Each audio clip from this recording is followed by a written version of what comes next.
Poor fellow was stuck in the fence. He's huge, y'all. I got him out of the fence. And now he's drinking water. He's so thirsty, look.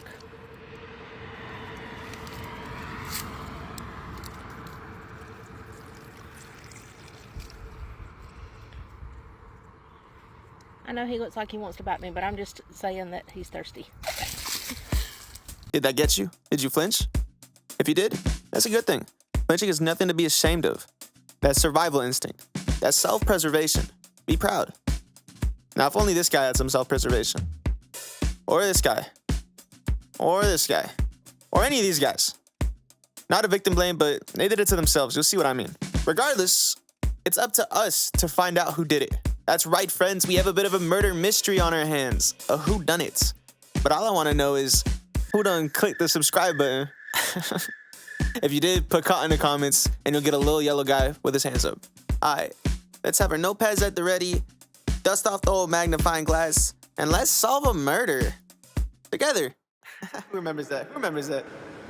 Our story opens up out at sea. Calm night. With a body being dropped. That's definitely our killer, by the way. There's no fucking way around it. Elsewhere, we're introduced to Blue Heaven, a luxury cruise liner that aims to surpass Las Vegas itself, a floating playground for the mega wealthy. In the captain's quarters, a fishing boat spotted. It seems to be stranded out there, and there's a bit of a debate on how to proceed. The cruise director argues to leave it alone. The captain then pulls rank. He orders a rescue, but agrees to the director's conditions, that only a handful of people can know about it and to not contact land. So we out. They find one survivor, and bruh, it's definitely him. Look at him, bruh. He's like locked in. They bring him to the ship, and when they continue exploring the rest of it, they walk into the aftermath of what looks to be like a gruesome struggle. A crew member opens a crate, and they find a body in there. They call out to him, and bruh starts tweaking. Look at old buddy boy, bruh. Look at his face. Like, come on, bruh. He's like, you better not. Like, you know he's up to no good. The two are brought onto the ship and receive medical attention. Now, guy's talking to the doctor, and she's like, damn, that's crazy. And he's like, I don't know. He then heads off, and our boy ponders on what might have went down on that ship. But his speculation is cut short due to a phone call. We learn his name is Sano. And Sano's got to go for a dinner between a singer and a wealthy man. But Sano's on timing. So before he goes, he leaves someone to watch buddy boy, and he's like, lock in. We don't know this guy. Don't sell, don't fumble, clutch up. But shortly after, it's rise and shine for buddy boy. And you could tell something's not right with him. Something's off about him, but we'll come back to that later. Sano and them are with the singer as they meet the wealthy man, and his vibes are atrocious. Just to sum it up for y'all. And as Sano walks back, a suitcase is being dropped out into the sea. Sano gets back and he sees an open hospital bed where buddy boy was at. And he starts putting two and two together. He's getting to four, and amidst this revelation, we now have our killer. Who would have thought? And almost as a foreboding omen of what's to come, buddy boy's ex-castaway wakes up, and frame one on startup is like, Sano's immediately on timing. He gets everyone together.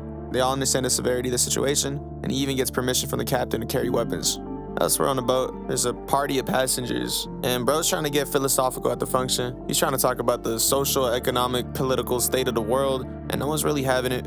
But buddy boy throws him a bone. They chop it up, and they go back to his room. Buddy boy takes off his jacket, and he's like, I'm taking your name and your memories. You're going to be a sacrifice so that I can live. Back at the medical bay, Sano's questioning the other guy who woke up, and his first words are, all Japanese are bad, which I could not stand for. Stop the Asian hate. Yo, who's with me? Real shit. True. Facts. Who's with me? They're just like, okay. He then elaborates that if that Japanese delivery man hadn't betrayed them, none of this would have happened. But he was laughing. He was laughing. As buddy boy killed those 11 people on that ship in just a few minutes. In the crew room, we're introduced to some crew. One's a mechanic whose name is a play on words with Sea Pig, but I don't really want to call him that, so I'm gonna call him Sip for short. Let me do Sip some justice. But Sip gets invited out for breakfast, and Sip is like, oh boy, breakfast! Oh shit! Sip is geeked. Sip is like acting like he's never had breakfast in his life. This is his first time having breakfast. But breakfast is cut short because as the pair makes their way out, they bump into buddy boy. That's what I just said. What the heck? What the fuck? What?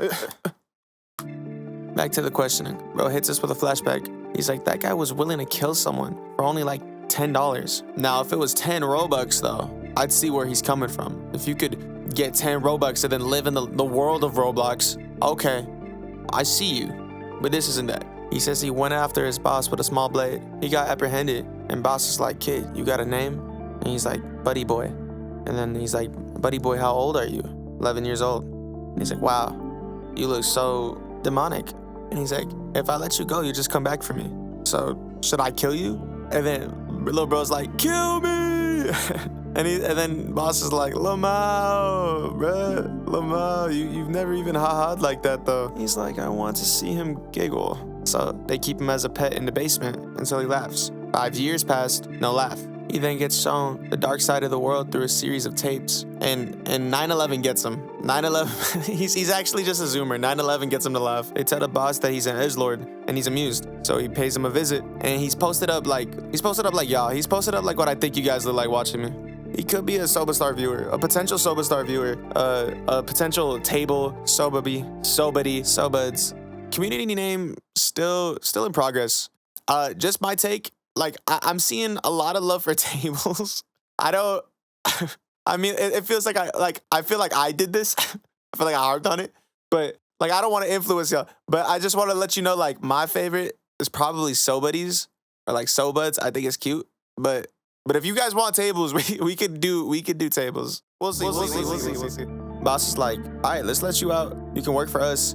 But Buddy Boy's like, no, I want to stay here. Boss is like, all right, let me give you a hand. And he shows him some real gore. And he's like, I want you to go out there and crash out. Speaking of crash outs, if you want to see the greatest one of the 19th century, make sure to watch the Green Blood video. Link in the description. Check it out after this. But yeah, a total of 10 years after he's imprisoned, a new Buddy Boy is set out into the world. He continues to say that half a year before they let him outside, he underwent training in all different forms of killing so he could assassinate their opposition in Japan. A group of 13 of them total set out into sea to smuggle themselves by posing as a Japanese fishing boat. But it was a very violent sea. The ship broke down and they had no way of contacting help. They were abandoned and drifting. And Buddy Boy, a lot like the sea, was violent yet calm. A fight broke out, and Buddy Boy understood the more people that died, the more food and water for him, so he killed. And inside, all you could hear was bones being shattered, screams, and the sound of him laughing. Hence my prior victim blaming, like, what the fuck? Son was like, okay, well, what do you think he'll do? And guy's like, if it's him, he now has a goal to stay alive until he makes it to Japan. And he'll do whatever that takes in order to finish his job. And he feels no pain when he takes someone's life. So if it's necessary, he'll kill every last person on the ship. Cut to none of that. Buddy Boy just trying to riz. He's getting escorted out of the crew area into the guest area. And he just trying to put up shots in his own antisocial, locked in a basement for 10 years, not well adjusted, but could be if he subscribed to the Sobastar Patreon kind of way. He ends up asking about her smell, and then she's like, well, like, how about the scent of summer? So we're gonna call her Summer. I don't know, but the smell riz kind of worked. The smiz was effective. And then Summer asks Buddy Boy if he could help her out with a journal through the passenger's point of view of Blue Heaven. He agrees, and as he's walking off, she thinks to herself, like, that she kind of fucking with him. I don't get it. Oh, wait, okay, I just received notice that he did join the Patreon. This checks out. This actually all checks out. Never mind. And we join Sano in the war room. Everyone at attention, table full of blicks. We're getting down to business to defeat the Huns. I mean, the Buddy Boy. Bro saw a table and short-circuited. Lock in. Sano's like, look, he knows what we look like. He's most likely gonna blend in as a passenger and try to eliminate the crew, Among Us style, imposter style. So Sana has the idea to round up all the Asian males, to find him. Why else? Stop the Asian hate. Who remembers that? And shortly after, the director walks in on Skin Sack doing some villainous activity. And you may be like, why are you calling him Skin Sack? He hasn't done anything. He has, though. He has done bad shit. He's just a bad guy. I held my tongue because I didn't want to judge a book by a cover, but he's doing bad shit. I'm sorry. He deserves it. And Skinsack's also like the wealthiest patron. He's literally getting special treatment. Like the director's going out of his way to let him know about what's going on. Also, he's a fictional character. Like I'm sorry. I'm gonna body shame him. Fuck it. He's a drawing. And I'm not even being ableist with it. He's just a bad dude. I say all this to let you know I'm gonna get on him more, and he's gonna do worse shit. Spoiler alert. So, and you're probably gonna be with me on this. And if you're not with me on this, you're against me on this. And if you're against me on this, man, what am I doing? All right, let's just keep going. And while I'm talking to literally no one, Sano is on the run looking for our guy, Buddy Boy. But then he has an epiphany. He's like, wait, it's not just the crew members that he saw. He saw the doctor. And then rushes over the doctor and RIP doctor in the chat. Let me get a RIP MD in the comments. If you really mess with medical professionals like that, the backbone of our society, if you're really empathetic like that, if you really care about the well-being of others, you would drop a RIP MD in the comments. That's just me being honest. Just me being for real. And as you can see, Buddy Boy out auras, out mogs Sano, poor Sano, in this altercation. He out altercates him and ends up winning said altercation. He hit the quick time event and he succeeded. He rolled a nat 20 and got the reversal. And while I was yapping, the director gave a successful Soba Star-esque recap of the situation to Skinsack and his insert insult for his children. Whatever, I can't think of anything, but they fucking suck. Whatever, bruh. They do not deserve my creativity, even in insults. And Skinsack's oldest kid, I'm gonna call him Adolf, opens up a cabinet to a bunch of firearms and is trying to go hunting. And he's like, there's an easy way to solve this, actually. We just kill all the Asians. We don't even need people like them on this planet. Say it with me, y'all. Stop the Asian hate. Stop the Asian hate. Stop the Asian hate. Bruh, my digital footprint is so cooked. AI is gonna ruin me. It is actually so bad. Bro, if there's some nefarious clippers out there, hold back. Don't fall into temptation, but deliver us from evil. Amen.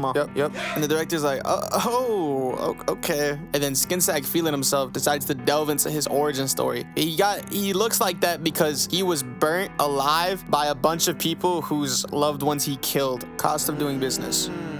And then Adolf was born, and he had like a indoctrination, a devilish upbringing. And Skinsack, in an attempt to be allegorical, paints a parallel between Blue Heaven and Green Earth. And just like his life in Green Earth, he tries buying Blue Heaven. And back in the crew cave, Sip is trying to shoot his shot with Summer. Go Sip. And we learned about some personal trauma that Summer is dealing with her previous partner being taken by the ocean, quite literally. Prayer hands emoji for her, and dove emoji and white heart for him, and fist bump emoji for Sip.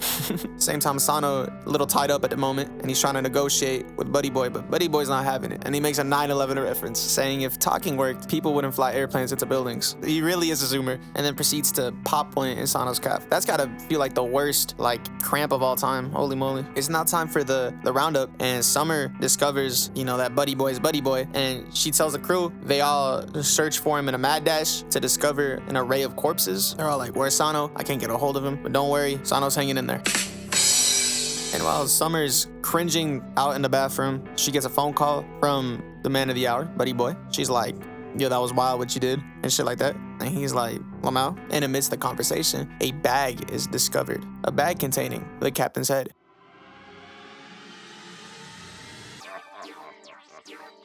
Amidst the chaos, Adolf spots his target. He sends Baby Thumb to deliver a message. He says, there's no way for you to get off this ship. For staining this enjoyable cruise with blood, I'm going to punish you. Simply put, a declaration of war. Other passenger heard my TLDR and was like, huh? And the next page, damn, they got my twin, Sedge. Then Adolf hits a Elon Musk. Everyone's freaking out. And Baby Thumb is like, and so it begins. I will tell you this, you are going to die. Buddy Boy immediately shoots him in the fucking head. I kid you not, this is actually the next panel.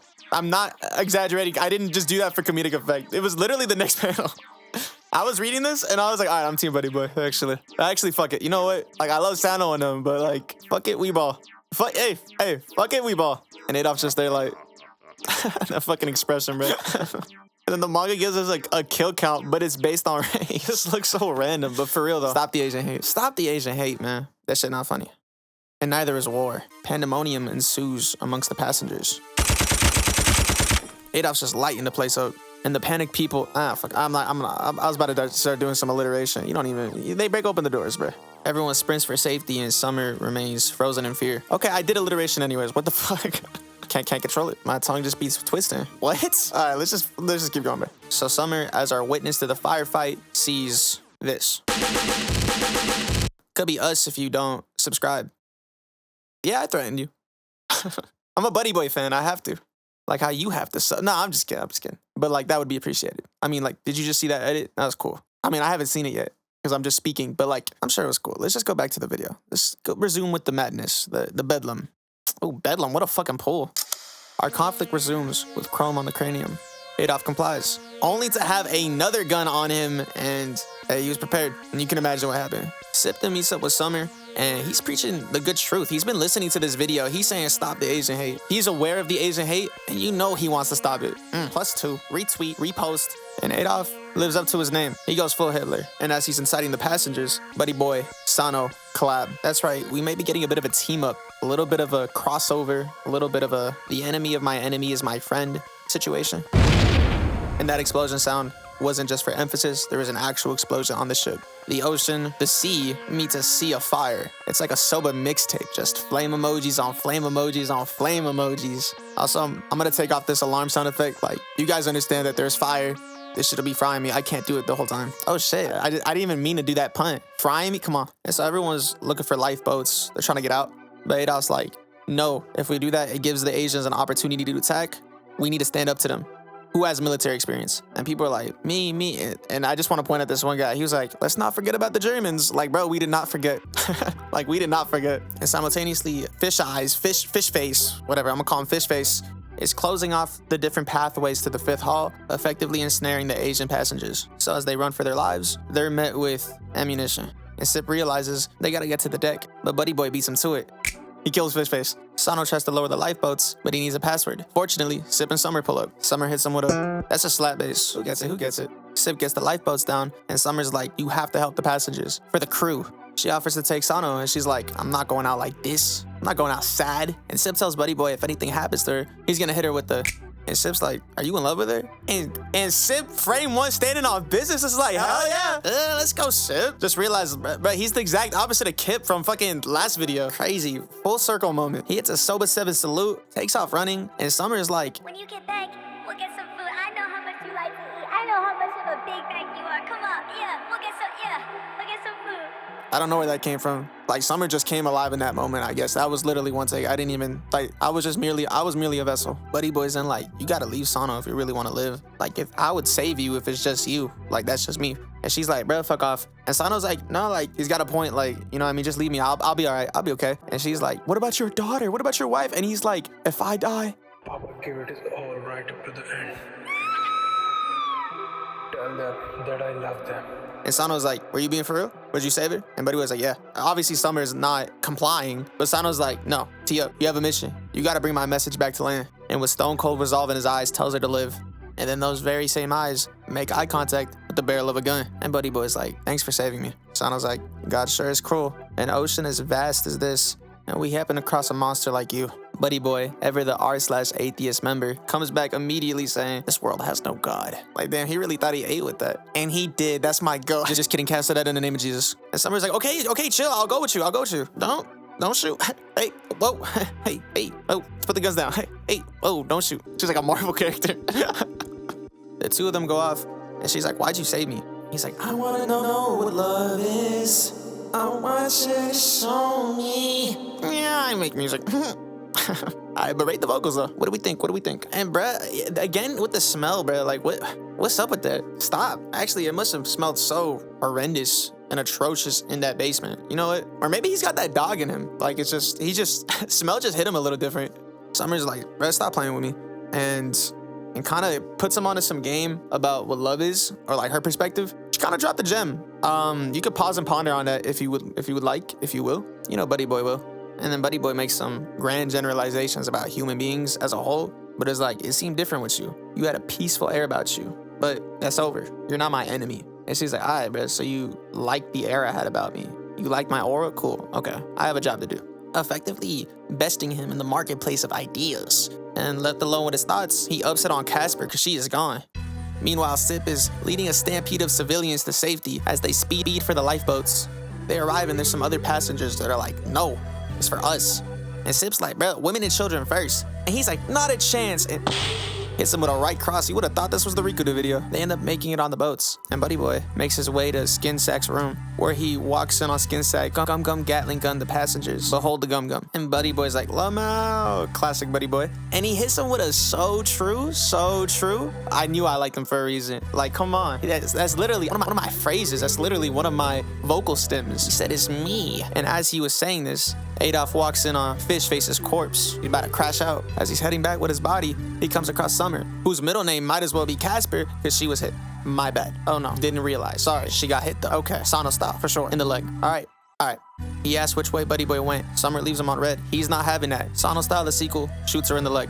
Same time, Skin Sack offers Buddy Boy safety if he accompanies him to the lifeboats. But we'll get back to that, because right now Adolf is tormenting Summer, but she's holding strong. She's a survivor. She's Destiny's child, and her struggle pays off, because simultaneously, Buddy Boy gives Skin Sack his answer. But as we know, Buddy Boy doesn't like to talk. He likes to speak with actions. So Skin Sack put a hole in his head, comes rolling out the room into the hall, right in front of Summer and Adolf. Say it with me, y'all. It's on site.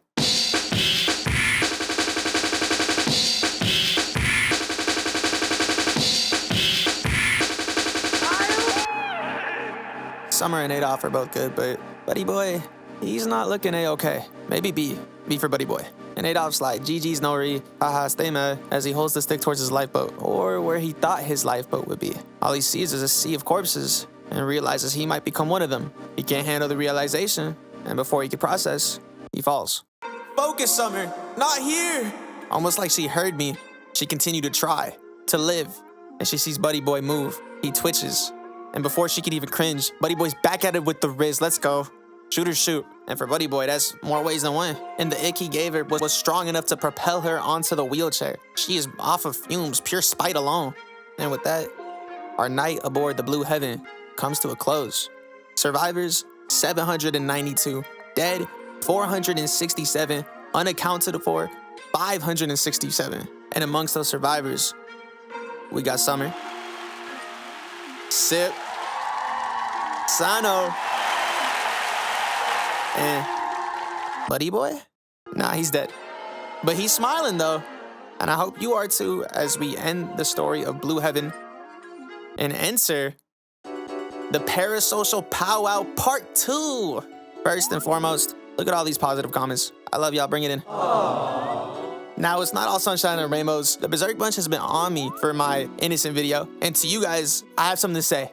I am not caught up with Berserk. I know. But I'm going to change that. I promise you.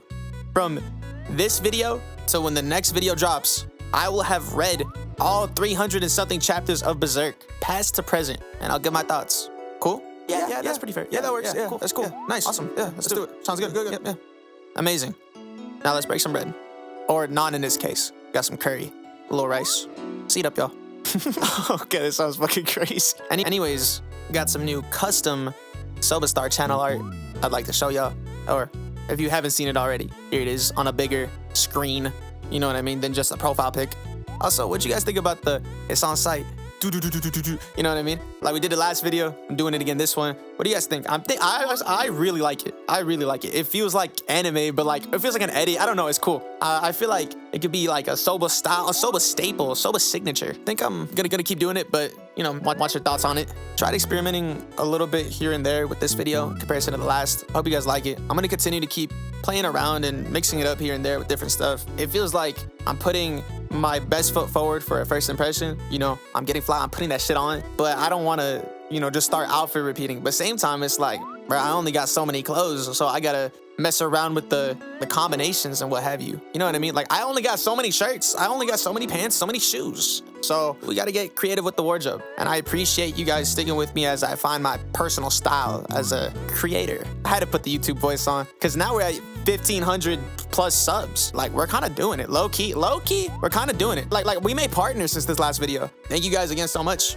And bruh, look, maybe it's just too much, but a few people have been talking about my vocal fry, and like, at first, I thought it was because some of these videos I recorded like while sick, so I thought it was that.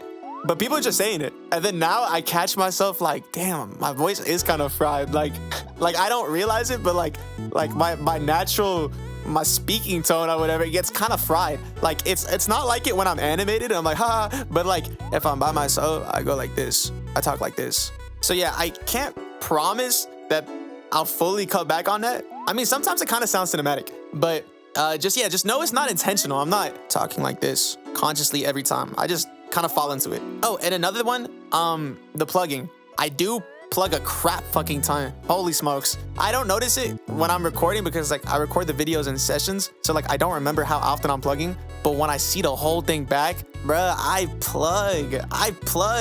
Y'all like, we know. Hey, same time though. How else we gonna make it out? Like, hey, you know what I mean? Like sometimes people forget. Gotta remind them. Hey, but yellow guy with his hands up, real shit. But I've figured out a way to remedy this. I'm keeping a list on my phone for like when I'm recording each video, and like I'll mark it when I plug something. So like I'm giving myself 4 plugs per video. I came up with this while recording this video, so don't hold me to it just yet. But the 4 things are like to subscribe to the channel, watch the latest video, join the Patreon, and to listen to a song. In this case, W segue, come on. Then this song would be Redemption by yours truly. Why did I do that? I'm doing too much. But you know what I'm really gonna be doing too much? When I get the shortcuts in my software down, when I get the muscle memory, ooh, it's gonna be over for you guys.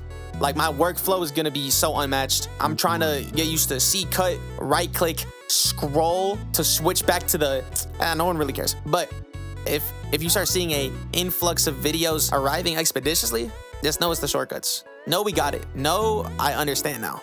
But that'll probably be like a millennia away from now. My goodness, I'm slow. We'll get there though. Till then, thank you guys so much for watching. Thank you guys for sharing. Thank you guys for engaging. Thank you guys for everything. Thank you guys for liking, subscribing, all of that, man. Really do appreciate it. Now I'm gonna end this video off with the aforementioned song, and I'll see you guys in the next one. Take care. Love y'all. Love yourselves the way I love you. And, believe in the me that believes in you. And yeah, I'm gonna end it with the song.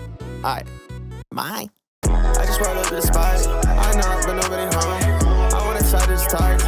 I need to get you alone. I hurt your feelings, no, I'm sorry. No, I did you wrong. Hope you hear shit out. I cross my teeth, I'm showing wrong. I got my eyes and look in your eyes. Damn, I see the aggression. I see why I slipped up, see why I tripped up. I see the cost of the tension. But that shit easy to mention. This thing